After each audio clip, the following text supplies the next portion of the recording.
যারা রাস্তাঘাটে দোকানে বাজারে অযথা ঘোরাফেরা করে সময় নষ্ট করছেন, আপনাদের প্রত্যেককে বিনীতভাবে আমরা আহ্বান জানাই, আপনারা ঘোরাফেরা ত্যাগ করে আমাদের ইসলামী জালসাটিকে মূল্যায়ন করার চেষ্টা করেন। আর কথাবার্তা বন্ধ করে মনোযোগের সাথে আমাদের ইসলামী জালসাটিকে মূল্যায়ন করেন।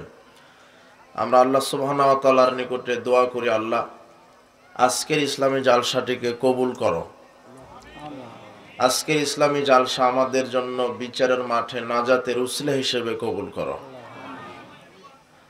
আর আসলে আমি আশ্চর্য যে শতকরা ৯৯ জনই বসে আছে যুবক। সুবহানাল্লাহ। বৃদ্ধ দেখা যায় না, সব যুবক। আলহামদুলিল্লাহ। এই যুবকেরা গান বাজনার আড্ডায় থাকতে পারতো না, জেনার আড্ডায়, মদের আড্ডায়, জুয়ার আড্ডায়। আল্লাহ তাদেরকেই বরকতপূর্ণ ফজিলতপূর্ণ ইসলামী জালসায় তাদেরকে কবুল করেছেন। আল্লাহ সুবহানাহু ওয়া তাআলা এই যুবকদেরকে যেন ইসলামের সেনাবাহিনী হিসেবে, জান্নাতের মেহমান হিসেবে আমাদের সকলকেই কবুল করুন। আল্লাহুম্মা আমিন। আমি খুব আনন্দিত যুবকদেরকে দেখে। আল্লাহ তোমাদের ইসলামের পথে কবুল করুন। আর যারা যুবক ভাইয়েরা, আমি আসার সময় দেখে আসলাম শত শত যুবক রাস্তাঘাটে দোকানপাটে ঘোরাফেরা করছে। বৃদ্ধ লোকই নাই, সব দেখছি যুবক। তোমাদেরকে অন্তরের অন্তরস্থল থেকে মোবারকবাদ জানাচ্ছি, ধন্যবাদ জানাচ্ছি। তোমাদের জন্য আরো দোয়া থাকবে। যারা তোমরা রাস্তাঘাটে দাঁড়িয়ে আছো, তোমরা এখানে এসে বসো। ইসলাম জানার মানার চেষ্টা করো। তুমি ভুলে যেও না যে এই দুনিয়াটাই শেষ, এরপরে কিন্তু আমাদের আরেকটি পরকাল, আরেকটি জায়গা, আরেকটি স্থান আছে। কাজেই তুমি এই দুনিয়ার জীবনেই তোমার জীবনকে জাহেলি যুগে পরিচালনা করছো, জাহেলিয়াতের রীতিনীতিতে। তুমি জাহেলিয়াত ত্যাগ করো, ইসলামের পথে ফিরে আসো। আল্লাহ তোমাকে কবুল করুন। আল্লাহুম্মা আমিন। তবে কোনো এক সময়তে বক্তব্যের মাঝে যুবক তোমার ব্যাপারে আলোচনা থাকবে ইনশাআল্লাহ। সবার ব্যাপারেই আলোচনা থাকবে ইনশাআল্লাহ সংক্ষেপে। তবে আমরা যে বিষয়টি আলোচনা করতে চাচ্ছি সেটা হলো সালাত, সালাতের গুরুত্ব। উল্লেখিত বিষয় আলোচনা করার পূর্বেই আবারও একটা কথা বলি। যারা দাঁড়িয়ে আছেন তারা বসেন। কোরআন সুন্নাহর বৈঠকে বসে আদবের সাথে, শিষ্টাচার হচ্ছে, আদব হচ্ছে বসে কোরআন সুন্নাহর আলোচনা শ্রবণ করা। দাঁড়িয়ে থাকার কোনো সুযোগ নেই। বসার জায়গা না থাকলে সেটা বিকল্প, কিন্তু বসার জায়গা থাকলে অবশ্যই আপনাকে শিষ্টাচারের সাথে, আদবের সাথে বসে কোরআন সুন্নাহর আলোচনা শ্রবণ করতে হবে। তাহলে কি ফজিলত হবে? আর আপনি আরেকজনকে বসার সুযোগ করে দেন। আল্লাহ সুবহানাহু ওয়া তাআলা বলছেন, কেউ যদি কারো জন্য মাজলিসে বসার সুযোগ করে দেয়, আল্লাহ তার জন্য জান্নাতে ঘর তৈরি করে। তো আরেকজন মুসলিম ভাইকে আপনি কষ্ট দিবেন না। ইয়াউমাইযিন তুহাদ্দিসু আখবারাহা। আর বিচারের মাঠে জমিন আপনার বিপক্ষে অথবা পক্ষে সাক্ষ্য দিবে। এখন যেই ছেলেটা মদের আড্ডাতে আছে, যেই জায়গায় যেই জমিনের উপরে দাঁড়িয়ে মদ পান করছে, জুয়া খেলছে, জেনা করছে, গান বাজনা শ্রবণ করছে, ওই জমিনটা বিচারের মাঠে আল্লাহকে বলে দিবে, আল্লাহ এই যুবক আমার বুকের উপরে দাঁড়িয়ে মদ পান করেছিল, আমার বুকের উপরে দাঁড়িয়ে গান বাজনা শ্রবণ করেছিল, আমার বুকের উপরে দাঁড়িয়ে জেনা ব্যভিচার করেছিল, জুয়া খেলেছিল। তাহলে জমিন আপনার বিপক্ষে সাক্ষ্য দিবে, আপনার পাপের কথা আল্লাহকে বলে দিবে। তো এখন যুবক, তুমি যেই জমিতে, জমিনের উপরে বসে আছো, এই জমিন তোমার বিপক্ষে যাবে না, পক্ষে যাবে। বিচার মাঠে কি বলবে আল্লাহ? এই সব জাহেলিয়াত ত্যাগ করে তোমার দিনের মহব্বতে, তোমার মহব্বতে, কোরআনের মহব্বতে, ইসলামের মহব্বতে আমার বুকের ওপরে বসে কোরআন সুন্নাহর আলোচনা শ্রবণ করেছিল, কাজেই তুমি তাকে ক্ষমা করো। আল্লাহ এই জমিনের সুপারিশ কবুল করে তোমাকে ক্ষমা করে আল্লাহ জান্নাত দিবেন। তাহলে তুমি যেই জমিনের উপরে বসে আছো, এই জমিন তোমার পক্ষে বিচার মাঠে সাক্ষ্য দিবে। কাজেই তুমি বসো, আর আরেকজনকে বসার সুযোগ করে দাও। মাজলিসে বসতে হয়, কোরআন সুন্নাহর বৈঠকে বসতে হয়।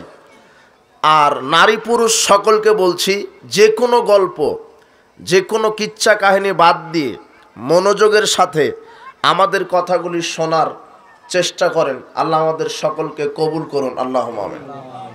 একনিষ্ঠতার সাথে, উদাসীন হবেন না, অমনোযোগিতা দেখাবেন না। যারা মনে করছেন যে এখানের চাইতে আমার অনেক ব্যস্ততা আছে, তারা চলে যেতে পারেন, কিন্তু এখানে থেকে আপনি গল্প করতে পারবেন না। আমার সামনে যদি দুইজনও বসে থাকেন, তাহলে দুইজনকে একনিষ্ঠ হতে হবে, মনোযোগী হতে হবে। কাজেই রাসূল সাল্লাল্লাহু আলাইহি ওয়াসাল্লাম বলছেন, আল্লাহ সুবহানাহু ওয়া তাআলা বলছেন, মা জালাসা কওমুন মাজলিসান ইয়াযকুরুনাল্লাহ। যখন কোন এলাকার লোক মাজলিসে বসে কোরআন হাদিসের আলোচনা শ্রবণ করতে থাকে, ইল্লা নাদাহুম মুনাদিম মিনাস সামা, আল্লাহ সুবহানাহু ওয়া তাআলা তাদেরকে আকাশ থেকে ডেকে বলেন, কুমু মাগফুরাল লাকুম, যারা শুরু থেকে শেষ পর্যন্ত কোরআন হাদিসের আলোচনা শ্রবণ করেছ, তোমরা চলে যাও, কেননা তোমাদের সব পাপকে ক্ষমা করে দেওয়া হয়েছে। ওয়া বুদ্দিলাত সাইয়্যাতুকুম হাসানাত, আর বিগত যত পাপ ছিল সব পাপকে নেকি করে দেওয়া হয়েছে। তাহলে এটা ফজিলতপূর্ণ জায়গা। এমন ফজিলতপূর্ণ জায়গায় আপনি বসে আছেন যে শুধু পাপ ক্ষমা করা হয় না, বিগত সব পাপ কি করা হয়? অন্য কোনো আমলে এই ফজিলত নাই। আর একটা আমল আছে, সেটা তওবা। কেউ যদি তওবা করে ফিরে আসে, তাহলে বিগত যত পাপ ছিল সব পাপ তো আল্লাহ ক্ষমা করে সব পাপকে আল্লাহ নেকি করেন। এই দুটা ব্যতিক্রম, একটা মাজলিসে বসে কোরআন সুন্নাহ শ্রবণ করা, আর একটা পাপ থেকে তওবা করা। এই দুইটা আমল করলে আল্লাহ এত খুশি হন যে শুধু পাপ ক্ষমা করেন না, পাপকে আল্লাহ নেকি দিয়ে পরিবর্তন করে দেন। এছাড়া আপনি যত আমল করেন, রাসূল সাল্লাল্লাহু আলাইহি ওয়াসাল্লাম বলছেন, যে ব্যক্তি রমাদানের 30টা সিয়াম রাখবে ঈমানের সাথে নেকির আশায়, তার বিগত সব পাপ ক্ষমা করা হবে, কিন্তু পাপ নেকি করা হবে না। এই কথা বললেন না। কেউ যদি রমাদানে তারাবির সালাত আদায় করে, তাহলে তার বিগত সব পাপ ক্ষমা করা হবে, কিন্তু তার পাপ নেকি করা হবে না, শুধু ক্ষমা করাই হবে। রাসূল সাল্লাল্লাহু আলাইহি ওয়াসাল্লাম বলছেন, ইযা ক্বাল আল ইমাম সামিআল্লাহু লিমান হামিদা, যখন ইমাম বলবে সামিআল্লাহু লিমান হামিদা, ফাকুলু আল্লাহুম্মা রব্বানা লাকাল হামদ, তখন তোমরা বলো আল্লাহুম্মা রব্বানা ওয়া লাকাল হামদ। যদি এটা তোমরা বলতে পারো, তাহলে তোমাদের সাথে ফেরেশতারাও এটা বলে, মান ওয়াফাকা কাউলু কাউলাল মালায়েকা গুফিরা লাহু মা তাকাদ্দামা মিন যামবিহি। তাহলে ইমামের পিছনে যদি এটা তোমরা বলতে পারো, তাহলে তোমাদের বিগত সব পাপ ক্ষমা করা হবে, কিন্তু পাপ নেকি করা হবে না। কিন্তু এখানে যে আপনি বসেছেন, শুধু পাপ ক্ষমা করা হয় না, পাপ কি করা হয়? নেকি করা হয়। আপনি বুঝতে পারছেন যে এটা কত ফজিলতপূর্ণ জায়গা। আর এখানে এসে আপনি হাঁটাহাঁটি করবেন রাস্তাতে, বা এখানে বসে আপনি বাদাম খাবেন, অথবা আর একজনকে খোঁচা মারবেন বা গল্প করবেন, এটা পশু প্রাণীদের আচরণ। পশু প্রাণীরা একে অপরকে ঘোঁতা মারে, দেখেননি আপনি? তো আপনি একে অপরে ঘোঁতা মেরে বাদাম খেয়ে গল্প করে নিজেকে পশু প্রাণী প্রমাণ করতে চাচ্ছেন, নাকি মানুষ প্রমাণ করতে চাবেন? কোনটা? যদি মনে করেন যে আমি মানুষ, তাহলে ভদ্রতার সাথে এখানে বসে, শিষ্টাচারের সাথে বসে কোরআন সুন্নাহকে মূল্যায়ন করতে হবে। আর যদি মনে করেন না, আমি মানুষের মধ্যে নাই, পশু প্রাণী, তাহলে আপনি কথা গল্প করতে পারেন। আল্লাহ আমাদেরকে বোঝার তৌফিক দান করুন, আল্লাহুম্মা আমিন। বলছিলাম সালাত। সালাত এত গুরুত্বপূর্ণ ইবাদত পৃথিবীতে যত ইবাদত আল্লাহ সুবহানাহু ওয়া তাআলা মানব জাতিকে সৃষ্টি করেছেন তার গোলামি করার জন্য। আল্লাহ সুবহানাহু ওয়া তাআলা বলছেন, ওমা খলাকতুল জিন্না ওয়াল ইনসা ইল্লা লিয়াবুদুন, আমি মানুষ আর জিন জাতিকে সৃষ্টি করেছি আমারই গোলামি করার জন্য, আমার ইবাদত করার জন্য। আর ইবাদতের জগতে যত ইবাদত আছে তার মধ্যে শ্রেষ্ঠ ইবাদতের নাম সালাত। ইবাদতের জগতে এখনো কথা বলছে, মানুষই নয়, একেবারে মানুষের সংখ্যা এখন সমাজে কম, সবাই এখন পশু প্রাণী, মানে মানুষই পাবেন না এখন সমাজে। মানে এতক্ষণ ভালো করে বললাম মনে হচ্ছে যে কিছুই হয়নি। আমি আপনাকে তো মানুষই মনে করছি না এখন। আমি এখানে কোরআন সুন্নাতে কথা বলছি, ওখানে কথা বলছেন কেন? ফাজলামি। এটা কি যাত্রার প্যান্ডেল পেয়েছেন নাকি যে আপনি ওই বেশ্যালয়ের নারী নাচবার আপনি টাকা ছিটাবেন? এটা কি হয়? এখানে বসেছেন, ভদ্রতা বজায় রাখেন।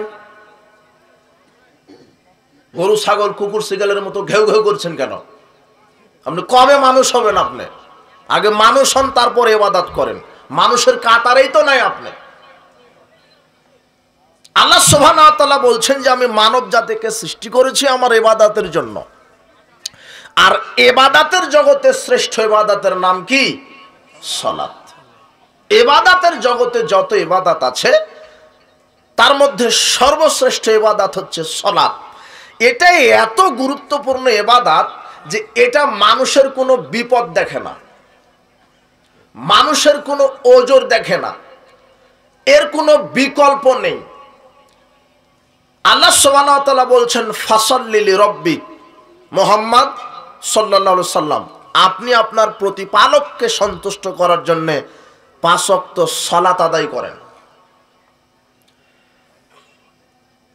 ইবনে ওমর রাদিয়াল্লাহু আনহু বলছেন, রাসূল সাল্লাল্লাহু আলাইহি ওয়াসাল্লাম বলেছেন, বুনিয়াল ইসলাম আলা খামসিন, ইসলামের বুনিয়াদ খুঁটি হচ্ছে 5টি। এক, শাহাদাতিয়ান লা ইলাহা ইল্লাল্লাহ ওয়া আন্না মুহাম্মাদুর রাসূলুল্লাহ, এই সাক্ষ্য দেওয়া যে আল্লাহ ছাড়া প্রকৃত কোনো মাবুদ নেই, মুহাম্মদ সাল্লাল্লাহু আলাইহি সাল্লাম আল্লাহর প্রেরিত রাসূল। এটা ইসলামের 1 নাম্বার খুঁটি। ওয়া ইকামিস সালাহ, দ্বিতীয় খুঁটি 5 ওয়াক্ত সালাত। ওয়া ইতাইজ যাকাত, তৃতীয় খুঁটি যাকাত আদায় করা সামর্থ্য থাকলে। ওয়া সাওমে রমাদান, চতুর্থ খুঁটি রমাদানের সিয়াম পালন করা। ওয়াল হজ্জে, পঞ্চম খুঁটি সামর্থ্য থাকলে হজ পালন করা। উল্লেখিত হাদিস আপনাকে একটা মেসেজ দিবে যেটা ভিন্ন ধরনের মেসেজ। সেটা কি? 5টি খুঁটির মধ্যে 5টি, ইসলামের যে 5টি খুঁটি, এই 5টি খুঁটি প্রত্যেকটা মুসলমানের জন্য নয়। কোনো মুসলমানের জন্য 2টা, কোনো মুসলমানের জন্য 3টা, কোনো মুসলমানের জন্য 5টাই। কিভাবে? সাধারণ যত মুসল্লি আছে এদের জন্য শুধু 3টা হলেই হবে, 5টি লাগবে না। কেন? মানুষ যদি তার জীবনে একবার কালেমা শাহাদাত পাঠ করার পরে সে যদি মরা পর্যন্ত শিরক না করে আল্লাহর ফরজ ইবাদত যদি করতে পারে তাহলেই জান্নাত হবে। দ্বিতীয়বার কালেমা শাহাদাত আর পাঠ করার প্রয়োজন নেই। শুধু একবার বলেছেন আশহাদু আল্লা ইলাহা ইল্লাল্লাহ ওয়া আশহাদু আন্না মুহাম্মাদুর রাসূলুল্লাহ, এটা একবার বলেছেন জীবনে। বলার পর থেকে আপনি শুধু ইবাদত করে গেছেন, কোনোদিন শিরক করেননি। তাহলে একবার কালেমা পাঠ করার কারণেই আপনার জান্নাত হবে, 2বার পাঠ করা লাগবে না। 5টি খুঁটি তার একটা কালেমা, যেটা একবার পাঠ করলেই হয়। ধনী নাই, গরিব নাই, ফকির নাই, মিসকিন নাই, এমপি নাই, মন্ত্রী নাই, মেম্বার নাই, চেয়ারম্যান নাই, ভ্যান চালক নাই, ভিক্ষুক নাই, কেউ নাই। যে কোনো ব্যক্তি যদি একবার কালেমা শাহাদাত পাঠ করে তার উপরে অটল থাকতে পারে তাহলেই জান্নাত হবে ইনশাআল্লাহ। এরপর 5টি খুঁটির মধ্যে একটা খুঁটি কালেমা, দ্বিতীয় খুঁটি সালাত। সালাতের গুরুত্ব বোঝাতে গিয়ে আমি এই হাদিসটা আপনাকে ব্যাখ্যা করছি। কিভাবে? প্রথম খুঁটি কালেমা, দ্বিতীয় খুঁটি সালাত। সালাতের ব্যাপারে একটু পরে কথা। আর তিনটা খুঁটি আপনাকে বুঝতে হবে। আর তিনটার মধ্যে রয়েছে জাকাত। জাকাত নাই? পৃথিবীতে যত মুসলিম, সব মুসলিমের উপরে জাকাত ফরজ, তাই না? কাদের উপরে ফরজ? শুধু ধনীদের উপরে। প্রতিদিন না বছরে একদিন জাকাত বাহির করলেই হয়? একদিন। এরপরে আর একটা আছে হজ। পৃথিবীর সব মানুষের উপরে, মুসলমানের উপরে হজ ফরজ। কাদের উপরে? ধনীদের উপরে। মাসে কয়বার? বছরে নয়, জীবনে একবার। বছরেও না, জীবনে কয়বার? একবার। সিয়াম, প্রত্যেকটা মুসলিমের উপরে সিয়াম ফরজ, কিন্তু সিয়ামের বিকল্প আছে। 6 জন ব্যক্তি থেকে আল্লাহ সিয়াম উঠে নিয়েছে, এদের সিয়াম পালন করা লাগবে না। কয়জন ব্যক্তির উপর থেকে? 6 জন। 6 জন ব্যক্তির সিয়াম পালন করা লাগবে না, উঠিয়ে নিয়েছেন। মানে সিয়ামের বিকল্প আছে। এই যে 6 জনের উপর থেকে সিয়াম উঠিয়ে নিয়েছে, এটা 1 মিনিট পরে বলছি। তবে এখানে একটা বলছি যে হজ যে আপনার উপরে ফরজ, হজের বিকল্প আছে। কি করে? আপনি বৃদ্ধ হয়ে গেছেন, এখন আর কাবা ঘরে যেতে পারছেন না, সাফা মারওয়া সাই করতে পারবেন না, উকুফে আরাফা করতে পারবেন না, মিনায় যেতে পারবেন না, মুজদালিফায় যেতে পারবেন না, বৃদ্ধ হয়ে গেছেন, আপনার আর হজ করার শক্তি নাই, কিন্তু অর্থ আছে, কিন্তু হজের বিকল্প আছে। আপনি বৃদ্ধ হয়ে গেছেন, আপনি আর যেতে পারছেন না, কেন? শক্তি নাই। আপনার প্রতিবেশীর কাউকে যদি বলেন যে এই যে 7 লক্ষ টাকা থাকলো, আমার নিয়তে হজ করে আসো, ও যদি হজ করে তাহলে আপনার হজ আল্লাহ কবুল করে নেবেন। মানে হজের বিকল্প আছে। এবারে সিয়াম, সিয়ামের বিকল্প পথ আছে। 6 শ্রেণীর মানুষের উপর থেকে আল্লাহ সিয়াম উঠিয়ে নিয়েছেন। 1, অতি বৃদ্ধা, যারা সিয়াম রাখতে অক্ষম, এদেরকে আল্লাহ বলছেন ফিদিয়াতুন তাআমু মিসকিন, তোমরা প্রত্যেক সিয়াম সমান ফকির মিসকিনকে ফিদিয়া দাও, 1.25 কেজি করে চাউল দাও, অথবা 1 বেলা মধ্যম মানের পেট পুরে খেতে দাও। 1 বেলা মধ্যম মানের পেট পুরে খেতে দিলেই একটা সিয়ামের কাফারা আদায় হয়ে যাবে। যারা অতি বৃদ্ধা, এদের সিয়ামের বিকল্প আছে। কেন? বয়সের কারণে যারা সিয়াম রাখতে অক্ষম, তাদেরকে আল্লাহ বলছেন, শরীয়ত বলে দিচ্ছে, তোমরা ফিদিয়া দাও, প্রত্যেক সিয়ামের বদলে একজন মিসকিনকে খাইয়ে দাও, তাহলে একটা পূর্ণ সিয়ামের কাফারা আল্লাহ আদায় হয়ে যাবে। কথা বুঝেননি? অতি বৃদ্ধা, অতি বৃদ্ধ, তাহলে সিয়ামের বিকল্প আছে নাকি নাই? আচ্ছা। 2, রোগী, অসুস্থ। রোগী অসুস্থ 2 ধরনের। সমাজে এমন অসুস্থ রোগী আছে যারা আর কোনোদিন ভালো হবে না, চিরস্থায়ী রোগী, এরকম নাই? প্যারালাইজড, ক্যান্সার, এরকম ভয়াবহ রোগী নাই? যারা আর কি হবে না? ভালো হবে না, অজ্ঞান হয়ে পড়ে আছে। যারা চিরস্থায়ী রোগী, এদের সিয়ামের বিকল্প কি? এরা প্রত্যেক সিয়ামের বদলে ফিদিয়া দিবে, প্রত্যেক সিয়ামের বদলে মিসকিনকে খাইয়ে দিবে, অথবা 1.25 কেজি চাউল বা খাদ্যদ্রব্য দিবে, তাহলে সিয়ামের কাফারা হয়ে যাবে। আর যারা 2 দিন 4 দিনের জন্য অসুস্থ হয়ে গেছিল, আপনি ভালোই ছিলেন, হঠাৎ করে রাজশাহী মেডিকেলে ভর্তি হলেন, 5 দিন ছিলেন রমাদান মাসে, যেই 5 দিন অসুস্থতার কারণে সিয়াম রাখতে পারেননি, ওই 5 দিন কাজা হয়েছে, ওই 5টি সিয়াম আপনার বিকল্প শরীয়ত দিয়েছে। কখন আদায় করবেন? আগামী রমাদান আসার পূর্বে যে কোনো সময় করলেই আল্লাহ কাফারা আদায় হয়ে যাবে। বুঝেননি মনে হয় আমার কথা? একটু মনোযোগী হন, একটু মনোযোগী হন, এদিক ওদিক করেন না। এখনো মানুষ হাঁটাহাঁটি করছে, আল্লাহ তুমি এদেরকে বোঝার তৌফিক দান করো, আল্লাহুম্মা আমিন। এদের কিন্তু কোনো ব্যস্ততা নাই, গাঁজা খাবে তাই ব্যস্ততা দেখাচ্ছে। অনেকক্ষণ এখানে বসেছিল, চিন্তা করছে যে সিগারেট তো খাওয়া হয়নি, এই ফাঁকে একটা সিগারেট খেয়ে আসি, হারামখোর। আর এখানে আপনি ঠিক বলছেন, এখানে এখনো যুবক বসে আছে, ওর ওই পকেটেই সিগারেট আছে, ও এখান থেকে উঠে গিয়েই খাবে। মুরব্বীর পকেটেই জর্দা আছে, এখানে আছে, উঠে গিয়েই খাবে। ও এত নিমুখ হারাম, ও এত বড় হারামখোর। ওইভাবে সাড়া দিতে হবে না, আমি একটু পরে যাব, হারামখোরের ব্যাপারে আছে বক্তব্য, হারামখোরের ব্যাপারে বক্তব্য আছে, যুবকদের ব্যাপারে বক্তব্য আছে। তবে আমি আপনার বিশৃঙ্খলা কামনা করছি না, আমি আপনার ধৈর্য নিবেদিত প্রাণ কামনা করছি। আল্লাহ আমাদেরকে কবুল করুন, আল্লাহুম্মা আমিন। আজকে এই যুবক, তোমার উপকার হবে ইনশাল্লাহ, কথা শোনো, ইনশাল্লাহ হবেই। বলছিলাম যে সিয়ামের বিকল্প আছে। যারা চিরস্থায়ী রোগী তারা ফিদিয়া দিবে, আর যারা 2 দিন 5 দিনের জন্য অসুস্থ হয়েছিল, এই 2 দিন 5 দিন অসুস্থতার কারণে আদায় করতে পারেনি, এদেরকে পরবর্তীতে কাজা আদায় করতে হবে আগামী রমাদান আসা পর্যন্ত সময়। তাহলে সিয়ামের কিছু বিকল্প আছে। বলছিলাম কয় শ্রেণীর মানুষের উপর থেকে সিয়াম উঠে নিয়েছে? 6। তার 1 অতিবৃদ্ধ অতিবৃদ্ধা, 2 রোগী বা অসুস্থ, 3 মুসাফির। আপনার জরুরি কাজে চট্টগ্রাম যেতে হবে, ব্যবসার অথবা চাকরির কাজে রমাদান মাসেই।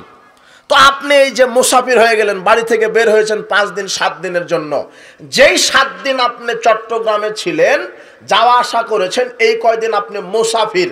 আল্লাহ মুসাফিরের উপর থেকে সিয়াম উঠিয়ে নিয়েছে। এই যে সফর করার কারণে আপনার 7টা সিয়াম ছুটে গেছে, আপনি এই 7টা সিয়াম কাজা আদায় করবেন আপনার সময় আগামী রমাদান আসা পর্যন্ত। কথা কি বোঝা যায়? এই যে দেখেন সিয়ামের বিকল্প আছে। 4 গর্ভবতী মহিলা, যেই মহিলার পেটে বাচ্চা আছে তার উপর থেকে আল্লাহ সিয়াম উঠিয়ে নিয়েছেন। 5 স্তন্যধাত্রী মা, যেই মা তার বাচ্চাকে দুধ পান করায়, যতদিন দুধ পান করাবে আর যতবার তার উপরে রমাদান আসবে ততবার তার সিয়াম পালন করতে হবে না, সিয়াম আল্লাহ উঠিয়ে নিয়েছেন। গর্ভবতী নারী আর স্তন্যধাত্রী নারীর মোটামুটি 2 থেকে 2.5 বছর পেটে ধারণ এবং দুধ ছাড়াতে গিয়ে একজন মায়ের মোটামুটি 2.5 থেকে 3 বছর লাগে। কত বছর? পেটে ধারণ করে 10 মাস, কয় মাস? আর বাচ্চাকে দুধ পান করায় 2.5 বছর, এই মোটামুটি যোগ করেন 3 বছর। কত বছর? আর 3 বছরে 3টা রমাদান, তাহলে 3 বছরে 3টা রমাদানে 3 3 90টা সিয়াম আল্লাহ উঠিয়ে নিয়েছিলেন। কতক্ষণ?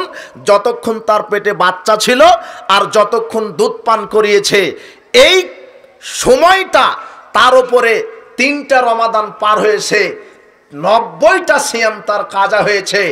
এই মহিলার বিকল্প আছে কি? এই 90টা সিয়াম কাজা আদায় করবে, এই মহিলার সময় হলো তার মরা পর্যন্ত। মানে সিয়ামের কি আছে? বিকল্প আছে। এটা 5 বলেছি, তাই না? 6 হায়েজ নেফাসওয়ালি নারী, যাদের হায়েজ হয়, ঋতু হয়, রমাদানে সিয়াম রাখতে রাখতে ঋতু হয়ে গেছে, হতে পারে না? হতে পারে, মানে স্বাভাবিক, এটা তো হবেই। 3 সর্বোচ্চ নারীদের ঋতুর সীমা হচ্ছে 6 থেকে 7 দিন, সর্বনিম্ন 3, একদিনও ঋতু দেখা দিতে পারে। সর্বোচ্চ সীমা হচ্ছে 7 দিন। কতদিন? 8ম দিনের দিনেও যদি কোনো নারী দেখতে পায় যে তার ঋতু রক্ত বের হচ্ছে, তাহলে ওটা মাসিকের নয়, ওটা তার ইস্তেহাজা, ওটা রোগের কারণে হচ্ছে। কথা বুঝতে পারেননি? 7ম দিন পর্যন্ত সে সালাত সিয়াম আদায় করা থেকে বিরত থাকবে।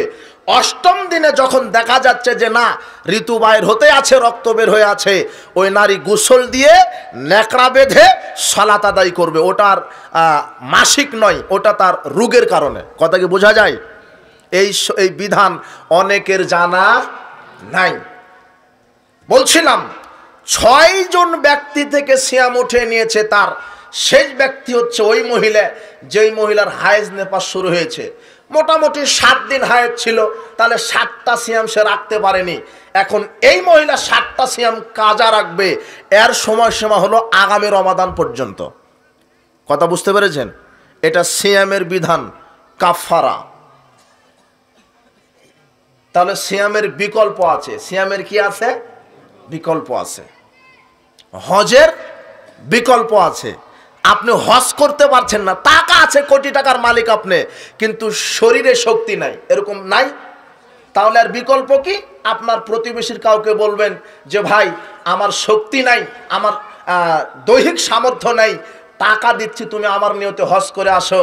যদি ওই লোকটি হজ করে আসে তাহলে আল্লাহ আপনার উপরেই কবুল হজের নেকি আপনাকে দিয়ে দিবেন। হজের বিকল্প আছে। জীবনে একবার সিয়াম প্রত্যেকটা মুসলিমের উপরে ফরজ, বছরে 1 মাস 30 দিন অথবা 29 দিন, তাই না? যাকাত ধনীদের উপরে শুধু ফরজ, বছরে শুধু 1 দিন আদায় করলে হয়ে যায়। কিন্তু সালাত এমন একটা ইবাদত, এ না দেখে বৃদ্ধ, না দেখে বৃদ্ধা, না দেখে নারী, না দেখে পুরুষ, না দেখে ধনী, না দেখে গরিব, না দেখে ফকির, যার নাম মুসলমান, যার আকেল বালেগ হয়েছে, তার উপরে শুধু বছরে 1 দিন নয়, বছরে 1 মাস নয়, বছরে 1 দিন নয়, তার উপরে যার নাম মুসলিম, তার উপরে আল্লাহ সুবহানাহু ওয়া তাআলা দৈনিক 5 বার সালাতকে ফরজ করে দিয়েছেন। সে সালাত আদায় করতে বাধ্য। যদি সে 5 বার দৈনিক সালাত আদায় না করে, সে মুসলিম হওয়ার যোগ্যতা রাখে না। এর নাম সালাত। এ কোনো বিকল্প দেখে না। আপনি যে বলছেন যে বেটা আমি তো বৃদ্ধ হয়ে গেছি, তুই যা আমার ভাগের জোহরের সালাত আদায় করে আয়, হবে? বুঝেননি? আপনি বৃদ্ধ হয়ে গেছেন, বৃদ্ধা হয়ে গেছেন, আপনি দাঁড়িয়ে সালাত আদায় করতে পারেন না, বসে সালাত আদায় করবেন। বসে সালাত আদায় করতে পারেন না, শুয়ে শুয়ে ইশারায় সালাত আদায় করবেন। গোসল ফরজ হয়েছে, গোসল ফরজ হয়ে গেছে, পানি নাই, আপনি তায়াম্মুম করে সালাত আদায় করেন। ওযু করার জন্য পানি লাগে, পানি নেই, ওযু ছাড়া তায়াম্মুম করে সালাত আদায় করেন। তায়াম্মুম করতে মাটি লাগে, মাটি নাই, বিনা ওযু বিনা তায়াম্মুমে সালাত আদায় করেন। পোশাক পরে সালাত আদায় করতে হয়, পোশাক নেই, উলঙ্গ অবস্থায় সালাত আদায় করেন।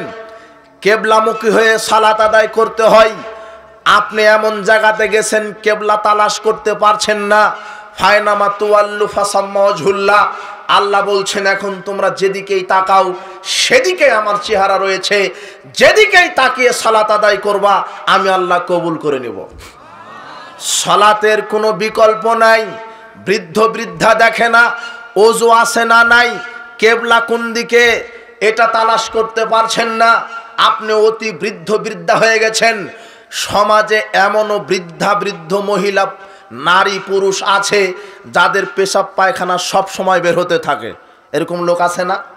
এত বৃদ্ধা হয়ে গেছে, বুড়ি মানুষ হয়ে গেছে যে পেশাব আটকাতে পারে না, ওযু করেই জায়নামাজে বসেছে, পেশাব বের হয়ে চলে গেছে, এরকম নাই? ওই বৃদ্ধ দাদি নানিকে আমি বলছি, ওযু করে জায়নামাজে দাঁড়িয়েছেন, পেশাব আটকাতে পারেন না, ওইভাবেই সালাত আদায় করতে হবে, তবুও সালাত আদায় করতেই হবে। সালাতের কোনো বিকল্প নাই। এ কোনো সমস্যাই দেখে না, এ কোনো সমস্যা দেখে না, এর নাম সালাত। অনেকের যুবক মানুষ রোগের কারণে সেজদা দিতে গেলে, রুকুতে গেলে পেশাব বের হয়ে যায়।